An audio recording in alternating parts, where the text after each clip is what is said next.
Hey crew, it's Pitt and I am back with some more philosophy. We are diving back into the works of Friedrich Nietzsche. This is Thus Spake Zarathustra. We are reading aloud and discussing as we go along the various topics that are brought to light as we go along.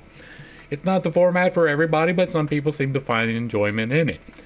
Before we begin, however, if you are unfamiliar with me, any of my unconventional beliefs, or if at any point in time I lose you in terminology, there are several playlists that are linked in this corner up here, as well as in the box down below with the original source material so that you can go back and understand where I am coming from. I tend to put the definitions of things towards the beginning of the playlist so that you can catch on fairly quickly. With that being said, we are going to dive in and begin talking about 56 old and new tables. We are in part 3 and we're getting close to the end. I am not sure how this will wind up today. So let's dig in and see what's up. Old and new tables. Here do I sit and wait. Old broken tables around me, and also new half-written tables. When cometh mine hour? The hour of my descent, of my down-going. For once more will I go unto men. For that hour do I now wait, for first must the signs come unto me that it is mine hour, namely the laughing lion with the flock of doves. Meanwhile, do I talk to myself as one who hath time, no one telling me anything new, so I tell myself mine own story. 2. Sorry. When I came unto men, then I found them resting on an old infatuation. All of them thought they had long known what was good and bad for men. An old, wearisome business seemed to them all discourse about virtue, and he who wished to sleep well spake of good and bad ere retiring to rest. The somnolence did I disturb when I taught that no one yet knoweth what is good and bad, unless it be the creating one. It is he, however, who createth man's goal, and giveth to the earth its meaning and its future. He only effective that it aught is good or bad. And I bade them upset their old academic chairs, and wherever that old infatuation had sat, I bade them laugh at their great moralists, their saints, their poets, and their saviors. At their gloomy sages did I bid them laugh, and whoever had sat admonishing as a black scarecrow on the tree of life. On their great, grave highway did I seat myself, and even beside the carrion and vultures, and I laughed at all their bygone and its mellow, decaying glory. Verily, like penitential preachers and fools, did I cry wrath and shame on all their greatness and smallness. Oh, that their best is so very small. Oh, that their worst is so very small. Thus did I laugh. Thus did my wise longing born in the mountains cry and laugh in me, a wild wisdom, verily, my great pinion rustling longing. And oft did it carry me off and up and away and into the midst of laughter. Then flew I quivering like an arrow with sun-intoxicated rapture, out into distant futures which no dream hath yet seen, into warmer souths than ever sculptor conceived, where gods in their dancing are ashamed of all clothes, that I may speak in parables and halt and stammer like the poets, and verily am I ashamed that I have still to be a poet, where all becoming seemed to me dancing of gods and wantoning of gods, and the world unloosed and unbridled and fleeing back to itself, as an eternal self-fleeing and re-seeking of one another of many gods, as the blessed self-contradicting recommuning and refraternizing with one another of many gods, where all time seemed to me a blessed mockery of moments where necessity was freedom itself, which played happily with the goad of freedom, where I found again mine old devil and arch-enemy, the spirit of gravity, and all that it created, constraint, law, necessity, and consequence, and purpose, and will, and good, and evil. For must there not be that which is danced over, danced beyond? Must there not, for the sake of the nimble, the nimblest, be moles and clumsy dwarfs? There was it also where I picked up from the path the word Superman, and that man is something that must be surpassed. That man is a bridge and not a goal, rejoicing over his noontides and evenings as advances to the new rosy dawns. The Zarathustra word of the great noontide, and whatever else I have hung up over men like purple evening afterglows. Verily, also new stars did I make them see, along with new nights. And over cloud and day and night did I spread out laughter like a gay-colored canopy. I taught them all my poetization and aspiration, to compose and collect into unity what is fragment in man and riddle in fearful chance. As composer, riddle reader, and redeemer of chance did I teach them to create the future, and all that hath been to redeem by creating. The past of man to redeem, and every it was to transform, until the will saith, but so did I will it, so shall I will it. This did I call redemption. This alone taught I them to call redemption. Now do I await my redemption, that I may go unto them for the last time. For once more will I go unto men, amongst them will my sun set, in dying will I give them my choicest gift. From the sun did I learn this, when it goeth down the exuberant one. Gold doth it then pour into the sea, out of inexhaustible riches, so that the poorest fisherman roweth even with golden oars.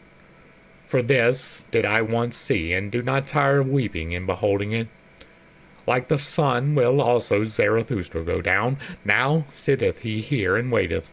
Old broken tables around him, and also new tables half written. Okay, we're getting to a repetitive point, so I'm not sure how long this section is. Normally when he numbers them, they're not that long, but we're dealing again with him being dissatisfied with the fact that people don't like him. Well, he is somewhat abrasive. He is definitely judgmental. He is definitely not hesitant about being vocal, about being judgmental. So, of course, people don't like him.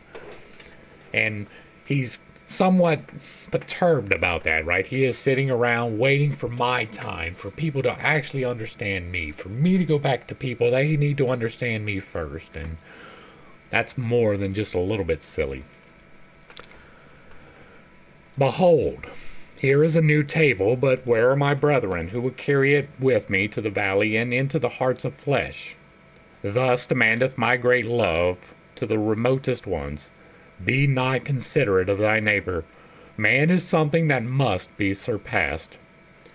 There are many diverse ways and modes of surpassing, see thou there too, but only a buffoon thinketh man can also be overleapt. Surpass thyself even in thy neighbor, and a right which thou canst seize upon shalt thou not allow to be given thee. What thou doest can no one do to thee again. Lo, there is no requital. He who cannot command himself shall obey, and many a one can command himself, but still sorely lacketh self-obedience. Again, he is casting judgment.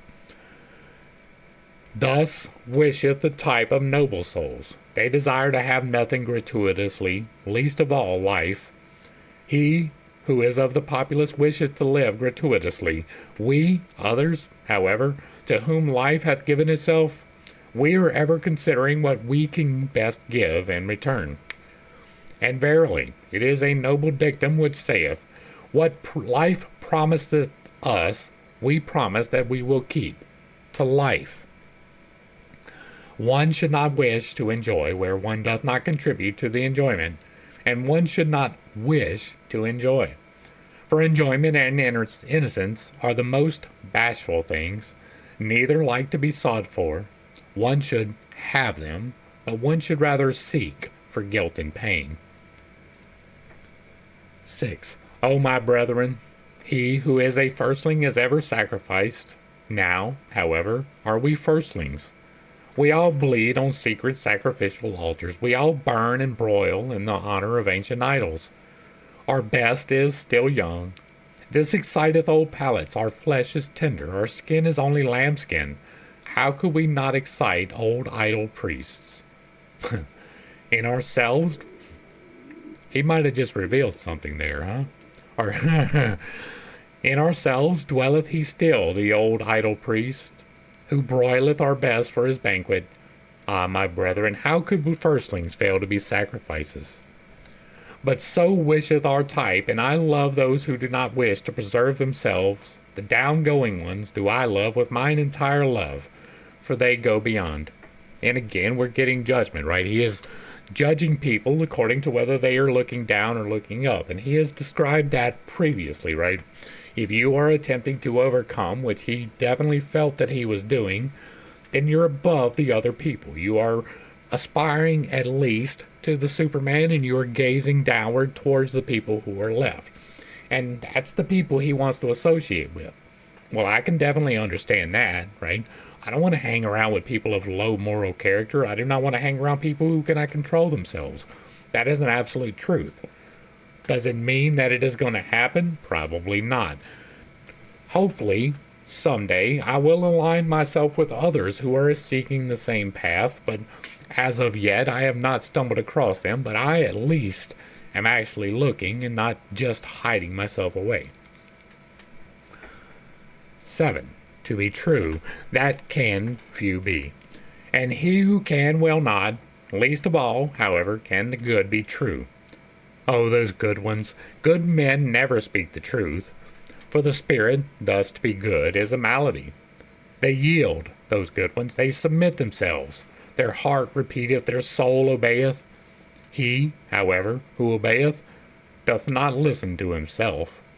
All that is called evil by the good must come together in order that one truth may be born.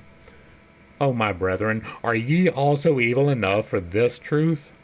The daring venture, the prolonged distrust, the cruel nay, the tedium, the cutting into the quick, how seldom do these come together? Out of such seed, however, is truth produced. Beside the bad conscience hath hitherto grown all knowledge. Break up, ye discerning ones, the old tables. 8. When the water hath planks, when gangways and railings overspan the stream, verily he is not believed who then say, all is in flux. But even the simpletons contradict him. What? Say the simpletons. All in flux. Planks and railings are still over the stream. Over the stream all is stable, all the values of things, the bridges and the bearings, all good and evil. These are all stable. Cometh, however, the hard winter, the stream tamer, then learn even the wittiest distrust, and verily, not only the simpletons then say, should not everything stand still? Fundamentally standeth everything still, that is an appropriate winter doctrine, good cheer for an unproductive period, a great comfort for winter sleepers and fireside loungers. Fundamentally standeth everything still, but contrary thereto, preacheth the thawing wind. The thawing wind, a bullock, which is no plowing bullock, a furious bullock, a destroyer, which with angry horns breaketh the ice. The ice, however, breaketh gangways. O my brethren, is not everything at present in flux? Have not all railings and gangways fallen into the water? Who would still hold on to good and evil? Woe to us, hail to us, the thawing wind bloweth. Thus preach, my brethren, through all the streets. 9. There is an old illusion, it is called good and evil. Around soothsayers and astrologers hath hitherto revolved the orbit of this illusion. Once did one believe in soothsayers and astrologers, and therefore did one believe, everything is fate, thou shalt, for thou must. Then again did one distrust all soothsayers and astrologers, and therefore did one believe, everything is freedom, thou canst, for thou willest. O my brethren, concerning the stars and the future there hath hitherto been only illusion, and not knowledge. And therefore concerning good and evil there hath hitherto been only illusion, and not knowledge.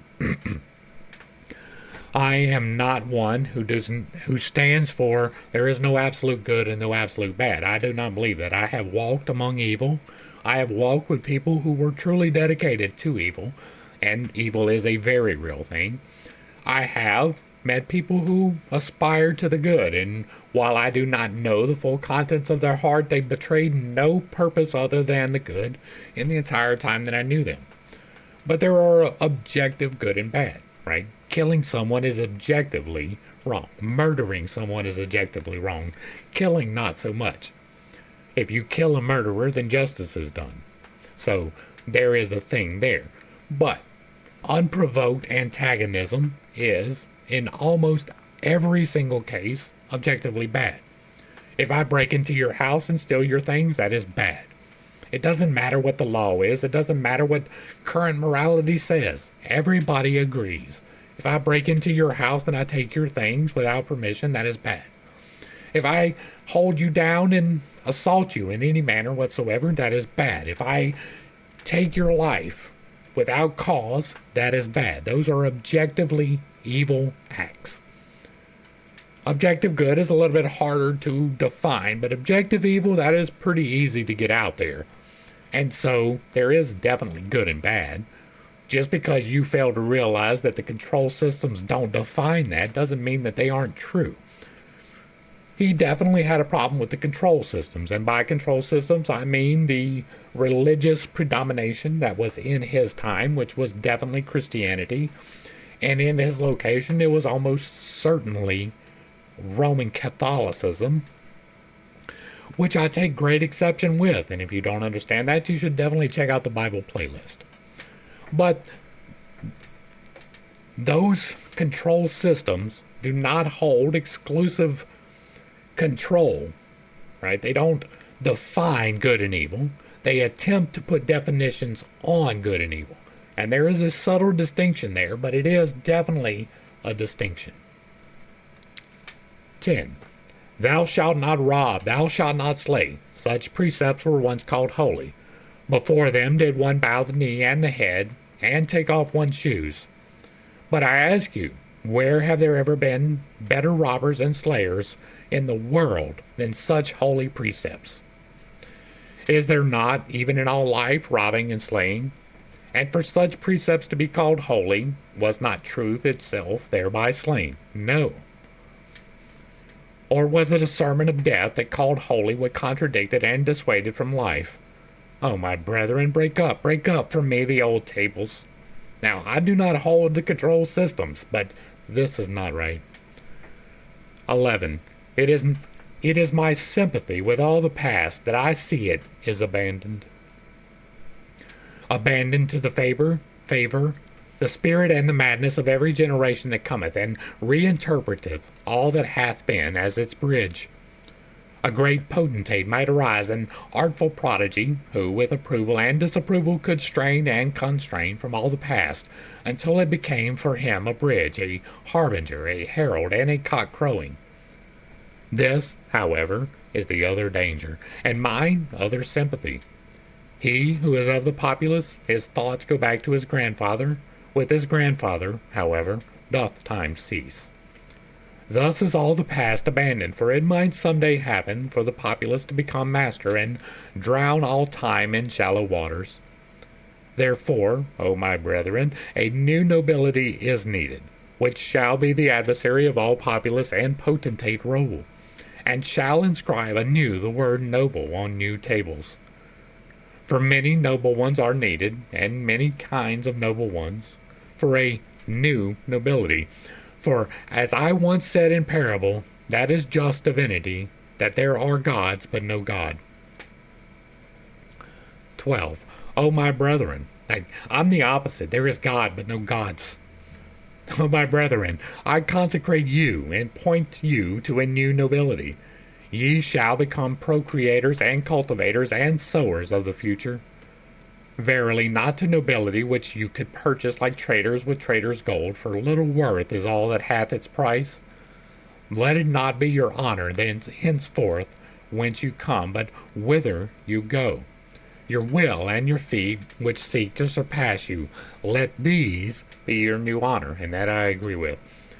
Verily, not that ye have served a prince, or what account are princes now? Nor that ye have become a bulwark to that which standeth, that it may stand more firmly. Not that your family have become courtly at courts, and that ye have learned, gay-colored like the flamingo, to stand long hours in shallow pools. For ability to stand is a merit in courtiers, and all courtiers believe that unto blessedness after death pertaineth permission to sit, nor even that a spirit called holy led to your forefathers into promised lands, which I do not praise. For where the worst of all trees grew, the cross, in that land there is nothing to praise. And verily, wherever this Holy Spirit led its knights, always in such campaigns did geese and goats and geese, and rye heads and guy heads run foremost. Oh, my brethren, not backward shall your nobility gaze, but outward. Exile shall you be from all fatherlands and forefatherlands. Your children's land shall you love. Let this love be your new nobility, the undiscovered in the remotest seas. For it do I bid yourselves search and search. Unto your children shall ye make amends. For being the children of your fathers, all the past shall ye thus redeem. This new table do I place over you. So he was trying to break apart the existing control systems, and I agree with that. And he was trying to place in another control system, and I don't necessarily agree with that. Right? He's like, my way or the highway, and that is definitely not my way. I show a path. I am here to enlighten and throw wisdom every second and every chance I possibly can. But there are other paths to enlightenment. There are other paths to wisdom, and it don't necessarily have to be this one. It is extremely hard to find wisdom in any of the control systems, but it is a possibility. 13. Why should one live? This is a really long section. All is vain. To live, that is to thrash straw. To live, that is to burn oneself and yet not get warm. Such ancient babbling still passeth for wisdom. Because it is old, however, and smelleth mustily, therefore it is the more honored. Even mold ennobleth. Children might speak thus. They shun the fire because it hath burned them. There is much childishness in old books of wisdom. And he who ever thrashes straw, why should he be allowed to rail at thrashing? Such a fool one would have to muzzle. Such persons sit down to the table and bring nothing with them, not even good hunger. And then do they rail, all is vain. But to eat and drink well, my brethren, is verily no vain art. Break up for me the tables of the never joyous ones. That right there, right? Mental attitude makes all the difference in your life. It really does. I have a whole video, the power of perception, where I speak about that and how changing your mindset can literally change your life. If you hang around people who are always talking bad, then you will find that nothing but bad happens in your life. If you hang around people that find the good in every situation, somehow, magically, everything appears to be good. Surround yourself with the appropriate people. Break up, for me, the tables of the never joyous ones. I agree with that. 14. To the clean are all things clean, thus say the people. I, however, say unto you, to the swine all things become swinish. Therefore preach the visionaries and bowed heads, whose hearts are also bowed down. The world itself is a filthy monster. For these are all unclean spirits, especially those, however, who have no peace or rest, unless they see the world from the backside, the backworldsman. To those do I say it to the face, although it sound unpleasantly, the world resembleth man, in that it hath a backside. So much is true. There is in the world much filth, so much is true. But the world itself is not therefore a filthy monster. There is wisdom in the fact that much of the world smelleth badly. Loathing itself createth wings and fountain divining powers. In the best there is still something to loathe, and the best is still something that must be surpassed. Oh, my brethren, there is much wisdom in the fact that much filth is in the world. That is true, I agree. Right? There is always something to overcome. There is always something that is holding you back. Sometimes it is exclusion, however, just so you know. Nietzsche. 15. Such sayings did I hear pious backworldsmen speak to their consciousness, and verily without wickedness or guile. Although there is nothing more guileful in the world, or more wicked. Let the world be as it is, raise not a finger against it. Let whoever will choke and stab and skin and scrape the people, rise not a finger against it. Thereby will they learn to renounce the world. And thine own reason, this shalt thou thyself stifle and choke, for it is a reason of this world. Thereby wilt thou learn thyself to renounce the world. Shatter, shatter, O my brethren, those old tables of the pious, tatter the maxims of the world maligners. 16. He who learneth much unlearneth all violent cravings. That do people now whisper to one another in the dark lanes. Wisdom wearieth, nothing is worthwhile, thou shalt not crave. This new table found I hanging even in the public markets. Break up for me, O my brethren, break up also that new table. The weary of the world put it up, and the preachers of death, and the jailer. For lo, it is also a sermon for slavery. Because they learn badly, and not the best, and everything too early, and everything too fast. Because they ate badly, from thence hath resulted their ruined stomach. For a ruined stomach is their spirit. It persuadeth to death. For verily, my brethren, the spirit is a stomach. Life is a well of delight, but to him in whom the ruined stomach speaketh, the father of affliction, all fountains are poisoned. To discern, that is delight to the lion-willed. But he who hath become weary is himself merely willed. With him play all the waves. And such is always the nature of weak men. They lose themselves on their way, and at last asketh their weariness, why did we ever go on this way? All is indifferent. To them soundeth it pleasant to have preached in their ears, nothing is worthwhile, ye shall not will. That, however, is a sermon for slavery. O my brethren, a fresh blustering wind cometh Zarathustra unto all way-weary ones. Many noses will he yet make sneeze. Even through walls bloweth my free breath, and into prisons and imprisoned spirits. Willing emancipateth, for willing is creating, so do I teach, and only for creating shall ye learn. And also the learning shall ye learn only from me, the learning well. He who hath ears, let him hear. And this is about the exclusion, right? I preach balance. That is what I talk about over here all of the time. You're not meant to exclude any of the virtues or the vices. They are all counterpoints to each other. There are 7 virtues, there are 7 vices. I have a video, The 7 Facets of God, where I expound upon that. You are meant to find the balance. You're not meant to be chaste nor lustful. You're not meant to be a drunkard or abstain. You are meant to find the balance and to walk the balance.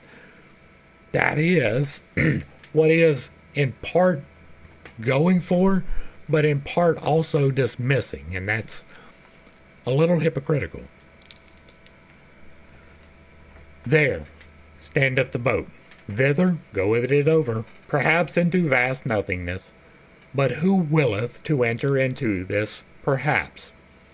None of you want to enter the death boat. How should ye then be world-weary ones? World-weary ones, and have not even withdrawn from the earth? Eager did I ever find you for the earth, amorous still of your own earth-weariness. Not in vain doth your lip hang down. A small worldly wish still sitteth thereon, and in your eye floateth there not a cloudlet of unforgotten earthly bliss. There are on the earth many good inventions, some useful, some pleasant, for their sake is the earth to be loved. And many such good inventions are there, that they are like a woman's breast, useful at the same time and pleasant. Ye world-weary ones, however, ye earth-idlers, you shall one be with stripes. With stripes shall one again make you sprightly limbs. For if ye be not invalids, or decrepit creatures, of whom the earth is weary, then are ye sly sloths, or dainty sneaking pleasure cats? And if ye will not again run gaily, then shall ye pass away. To the incurable shall one not seek to be a physician. Thus teacheth Zarathustra. So shall ye pass away. But more courage is needed to make an end than to make a new verse. That do all physicians and poets know well. This is talking about self-deletion, right? If you are so world-weary, then why are you still here? There's an argument to be made for that. I do not agree with it, but it is to be made. I believe that we are here for the experience, as bad as it may be sometimes, and you are meant to embrace it. And in part, that is what he's talking about, right? It takes more courage to do the thing than to not. If you are not invalid, and you are not despondent, then you should be out doing. And if you are those things, then you need to find the way out of those things. Now, I have several playlists, right? I am a survivor. I can get that little tattoo. I don't have it, but I can get the semicolon. I have attempted. I tried to start a shotgun. I pulled the trigger 3 times and I did not get a fire any of the 3 times. It was divine intervention. I believe that. I took pills. I tried to drive too fast in impossibly curves, right? I did 120 miles an hour in a 90-degree curve on a 1.5 lane road surrounded by trees. I have done remarkably stupid things to end myself, and none of them have worked. So I can talk with a little bit of authority about this particular situation. Self-deletion is never the way to go. There is always something better going to be coming. You may have to trod through some of the bad things to get there, but eventually you will get there. There is better on the other side, and it is always the wrong answer to try to take yourself home. 18. O my brethren, there are tables which weariness framed, and tables which slothfulness framed, corrupt slothfulness, although they speak similarly, they want to be heard differently. See this languishing one, only a span breadth is he from his goal, but from weariness hath he laid down obstinately in the dust, this brave one. From weariness yawneth he at the path, at the earth, at the goal, and at himself. Not a step further will he go, this brave one.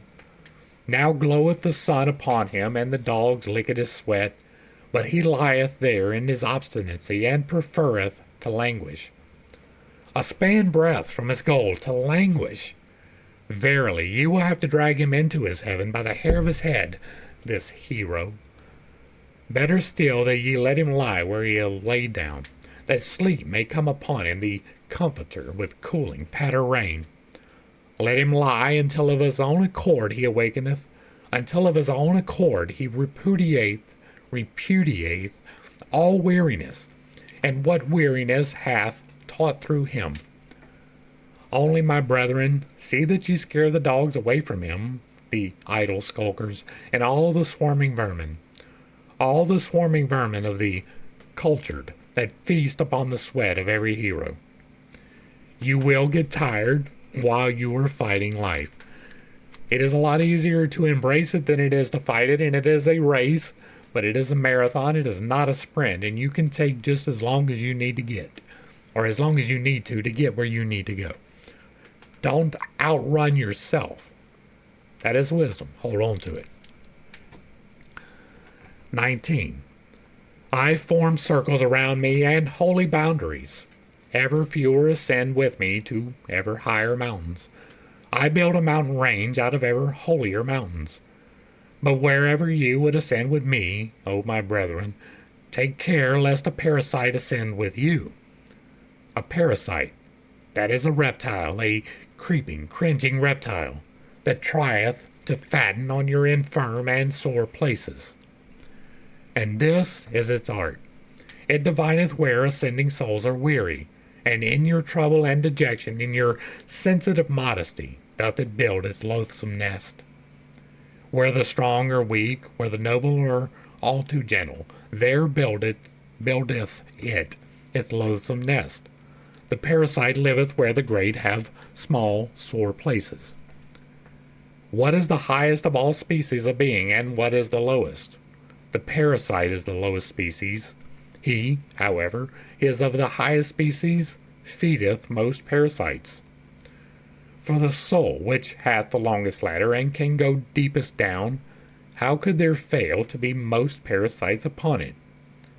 The most comprehensive soul, which can run and stray and rove furthest in itself, the most necessary soul, which out of joy flingeth itself into chance. The soul in being, which plungeth into becoming, the possessing soul, which seeketh to attain desire and longing. The soul fleeing from itself, which overtaketh itself in the widest circuit. The wisest soul, unto which folly speaketh most sweetly. The soul most loving, in which all things have their current and countercurrent, their ebb and their flow. Oh, how could the loftiest soul fail to have the worst parasites?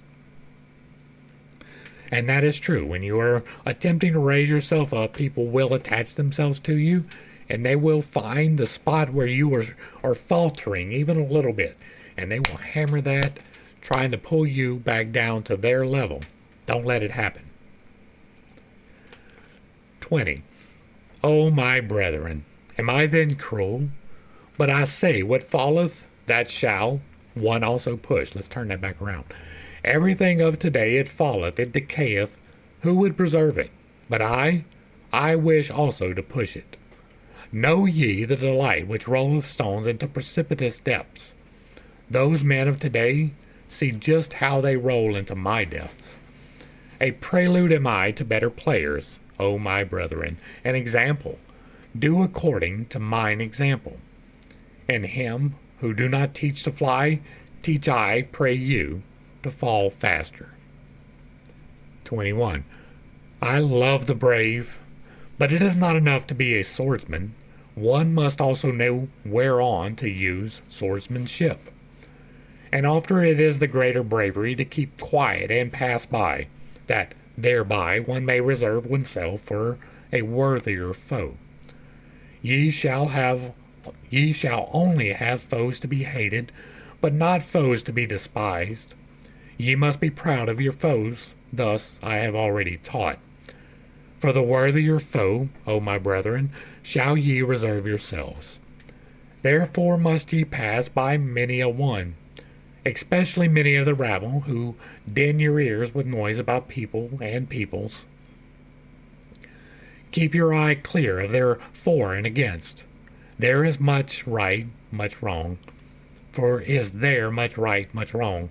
He who looketh on becometh wroth. Therein viewing, therein hewing, they are the same thing. Therefore depart into the forest and lay your sword to sleep. Go your ways, and let the people and peoples go theirs, gloomy ways, verily, on which not a single hope glinteth any more. Let there the traitor rule, where all that still glittereth is traitor's gold. It is the time of kings no longer. That which now calleth itself the people is unworthy of kings. See how the peoples themselves now do just like the traitors. They pick up the smallest advantage out of all kinds of rubbish. They lay lures for one another. They lure things out of one another. And they call good neighborliness. O blessed remote period when a people said to itself, I will be master over peoples. For my brethren, the best shall rule. The best also willeth to rule. And where the teaching is different there, the best is lacking. This is something that I deal with, but don't really talk about a lot. So this is a good opportunity to speak on it. Part of my prayers every day is for me to be the best person that I can be. Okay? I, out loud, every single day, embrace my greater purpose. I speak it out loud. I am walking into my greater purpose. And I am accepting responsibility for myself and all of those around me who are willing to rise with me. I am willing to put into the work into anyone who is willing to rise. But most people are not willing to rise. You need to be willing to rise. You need to seize the reins of responsibility. I have talked before about this one particular part of it. Take the hardest part unto yourself. Whatever the hardest part may be, do it yourself. Don't pass the buck. Don't send that to someone else to do. And the hardest part is being a leader. It's easy to assume leadership. It is much harder to actually be a leader, right? Anybody can step up and tell you, oh yeah, you need to go do this thing. But there are very few people who can adequately explain why you need to do this thing. Your goal in accepting that responsibility is to be that leader. I am asking every single day to help lead men and women, but to help lead people into the path that God wants me to help them to go on to. I am every single day accepting the responsibility for myself and anyone around me who wishes to rise too. That is in part ruling, right? That is becoming a leader, not really ruling. I don't really care for that terminology. I am a stickler for terminology. Ruling implies betterness. I am not better than anyone other than myself yesterday. That is my goal. But through being better than myself yesterday, I hope to lead others into being better than themselves yesterday. And someone has to assume that leadership. Because if there is no one to do it, then no one will do it. I am here for that. I am here to be a leader among men. I am here to drop knowledge. I am here to show the path of enlightenment. I am here to be an example in a very real way that I can't even express, because then it would just seem like hubris. I attempt to remain humble in the things that I say, but being a leader requires a little bit of hubris. It is a fine line to walk between my way is the only way and my way is a way. I fully believe that my way is a way. It was directly revealed to me by God, and you don't have to believe that. But I do. And so I order my life in that way. I strive every single day to be that example. Do I fail? Often. Will I continue to fail? Absolutely. But I will continue to accept that responsibility every single day. I will not only accept it, but I will look for the opportunities to exercise that. That is also part of my daily out loud prayers, to recognize the opportunities and to seize them so that I am in accordance with the will of God in my life. That's not for everybody, but it is for every leader. 22. If they had bread for nothing, alas, for what would they cry? Their maintainment, that is their true entertainment, and they shall have it hard.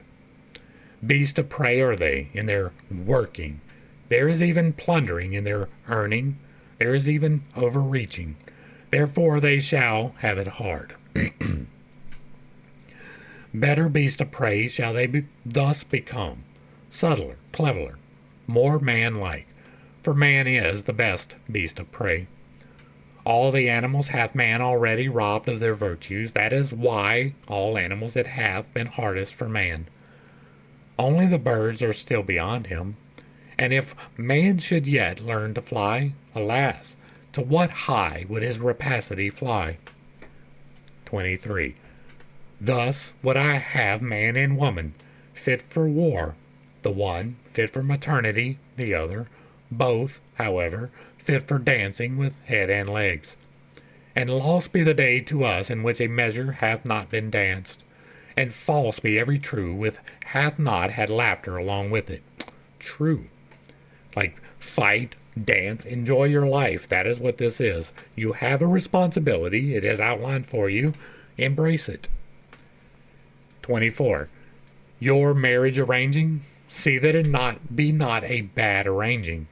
Ye have arranged too hastily, so there followeth therefrom marriage breaking. And better marriage breaking than marriage bending, marriage lying.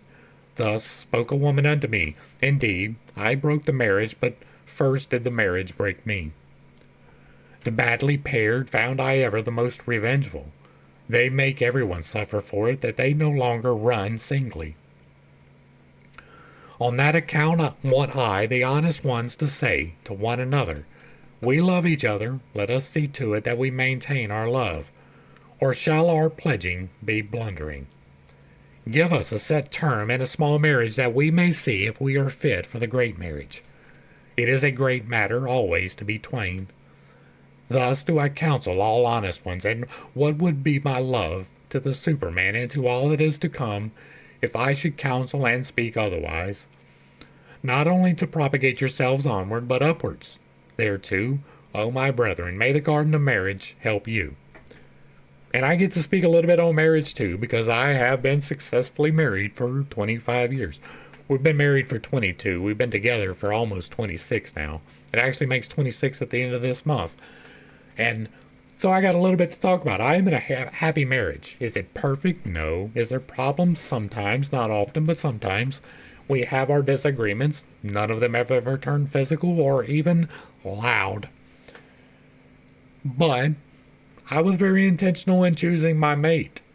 I had a variety to choose from, and one of the things that I required was that we went through every holiday together with both of our families.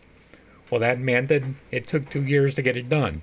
So we were together 2 years before we became engaged. And another condition that I had was that we did that again before we got married. So we were engaged for 2 years before we got married. But we went through every holiday with both of our families so that we could see if we were compatible. Now, back in this day, arranged marriages were a thing, and I do not, for the most part, agree with those. Sometimes, however, it can be beneficial if people are taking the time to make sure that it is a good match. But most of the time it's not, right? It's about the provision that can happen, and that is not what defines a good match. Just because somebody can give you money does not mean that they will feed your soul. Find the person who will feed your soul, and then you will not wound up divorced. You will not break the marriage, and the marriage will definitely not break you.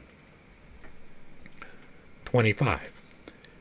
He who hath grown wise concerning old origins, lo, he will at last seek after the fountains of the future and new origins. That's why I have broken the control systems. Oh, my brethren, not long will it be until new people shall arise and new fountains shall rush down into new depths.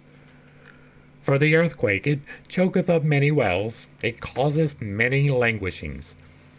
But it bringeth also to light inner powers and secrets. Yes, the path of enlightenment will bring about powers and secrets. The earthquake discloseth new fountains. In the earthquake of old peoples, new fountains burst forth.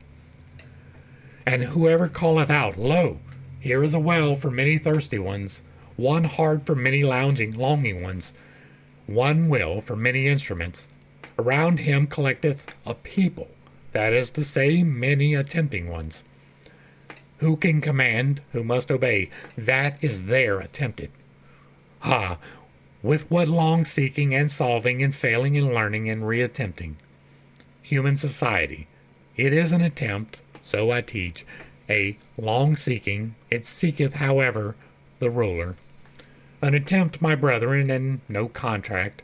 Destroy, I pray you, destroy that word of the soft-hearted and the half and half. And that is, in large part, what I am doing here. We just talked about it. We'll hit it again. I am attempting to create a crew. Right? We talk about it all often, not all the time, but this channel is open to everyone, but it is not for everyone.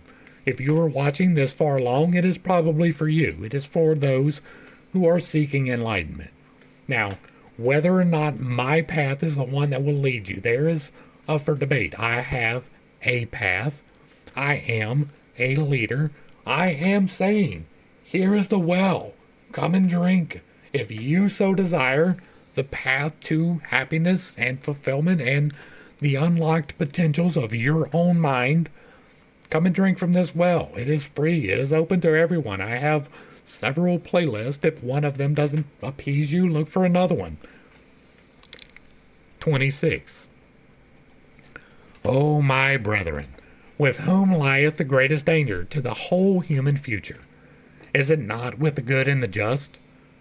As those who say and feel in their hearts, we already know what is good and just, we possess it also.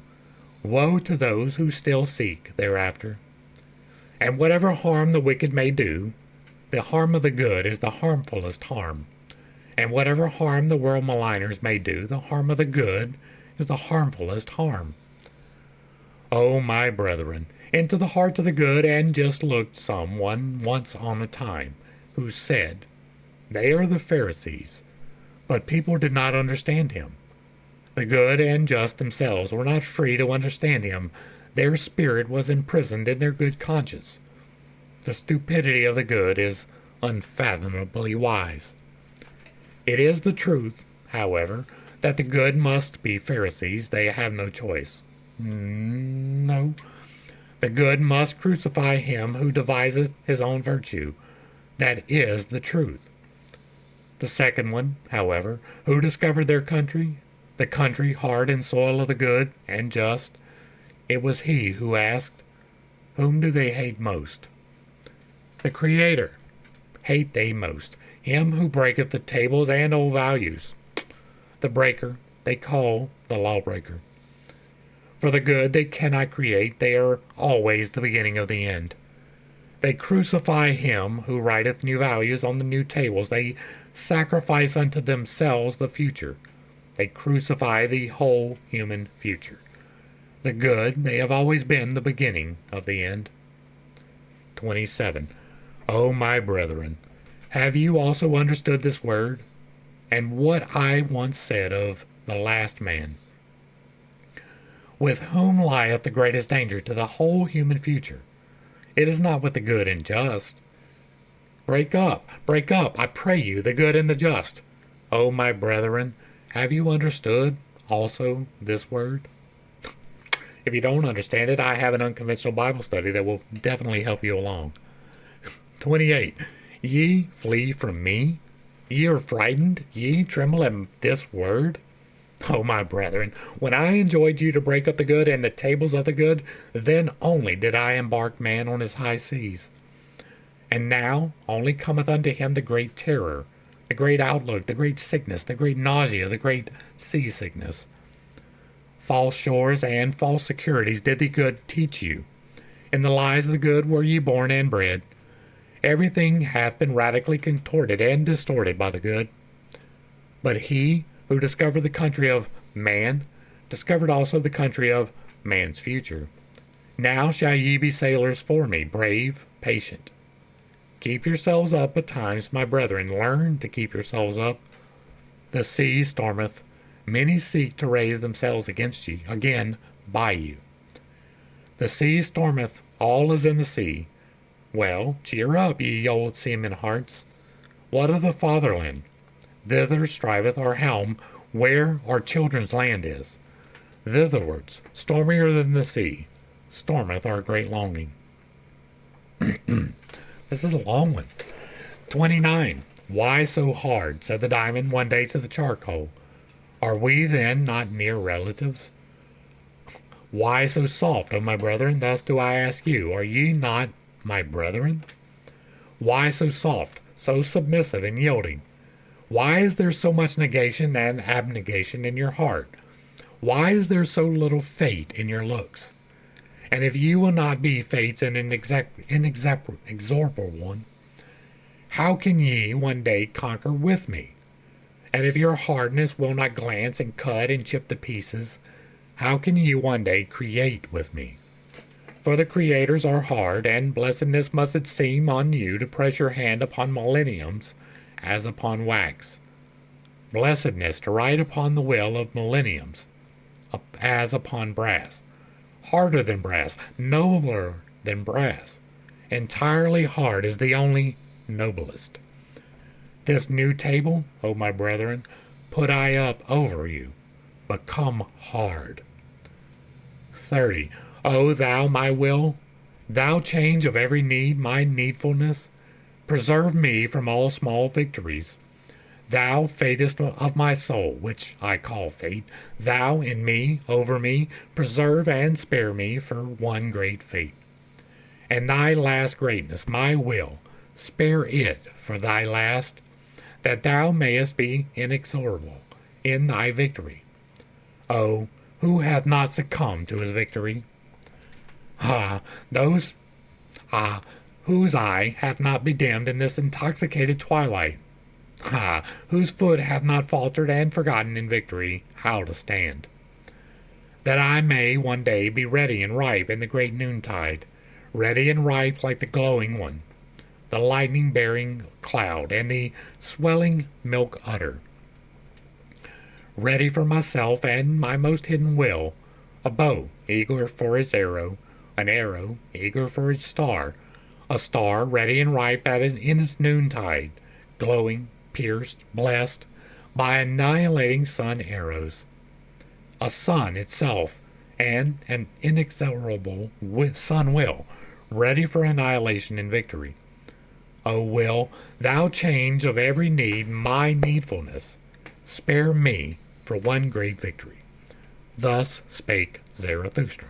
And apparently we are only getting through one chapter today. I can't even get through another one today. This was good. There was a lot in this one. I kind of like the format a little bit better than the way it's been going.